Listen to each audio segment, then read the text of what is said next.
ప్రముఖ Kannada hero Arjun Sharjah మేనల్లుడు Dhruv Sharjah హీరోగా తెరకెక్కుతున్న పాన్ ఇండియా చిత్రం మార్టిన్. ఈ సినిమాను పవర్ఫుల్ యాక్షన్ మూవీగా రూపొందిస్తున్నారు. ఈ చిత్రానికి ఏపీ అర్జున్ దర్శకత్వం వహిస్తున్నారు. ఈ మూవీకి అర్జున్ సార్జా కథను అందించారు. తాజాగా మార్టిన్ మూవీ ట్రైలర్ ను మేకర్స్ రిలీజ్ చేశారు. ట్రైలర్ చూస్తే స్పై యాక్షన్ థ్రిల్లర్ గానే ఈ మూవీని తెరకెక్కించినట్లు తెలుస్తోంది. పాకిస్తాన్ తో యుద్ధం నేపథ్యంలో రూపొందించిన సన్నివేశాలు అద్భుతంగా ఉన్నాయి. ఇందులో విజువల్స్, యాక్షన్ సీన్స్ సినీ ప్రియులను తెగ ఆకట్టుకుంటున్నాయి.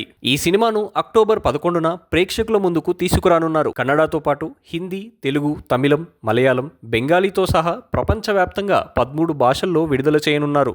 ప్రముఖ కన్నడ హీరో అర్జున్ సార్జా మేనల్లుడు ధ్రువ్ సార్జా హీరోగా తెరకెక్కుతున్న పాన్ ఇండియా చిత్రం మార్టిన్. ఈ సినిమాను పవర్ఫుల్ యాక్షన్ మూవీగా రూపొందిస్తున్నారు. ఈ చిత్రానికి ఏపీ అర్జున్ దర్శకత్వం వహిస్తున్నారు. ఈ మూవీకి అర్జున్ సార్జా కథను అందించారు. తాజాగా మార్టిన్ మూవీ ట్రైలర్ ను మేకర్స్ రిలీజ్ చేశారు. ట్రైలర్ చూస్తే స్పై యాక్షన్ థ్రిల్లర్ గానే ఈ మూవీని తెరకెక్కించినట్లు తెలుస్తోంది. పాకిస్తాన్ తో యుద్ధం నేపథ్యంలో రూపొందించిన సన్నివేశాలు అద్భుతంగా ఉన్నాయి. ఇందులో విజువల్స్, యాక్షన్ సీన్స్ సినీ ప్రియులను తెగ ఆకట్టుకుంటున్నాయి. ఈ సినిమాను అక్టోబర్ 11న ప్రేక్షకుల ముందుకు తీసుకురానున్నారు. కన్నడతో పాటు హిందీ, తెలుగు, తమిళం, మలయాళం, బెంగాలీతో సహా ప్రపంచవ్యాప్తంగా 13 భాషల్లో విడుదల చేయనున్నారు.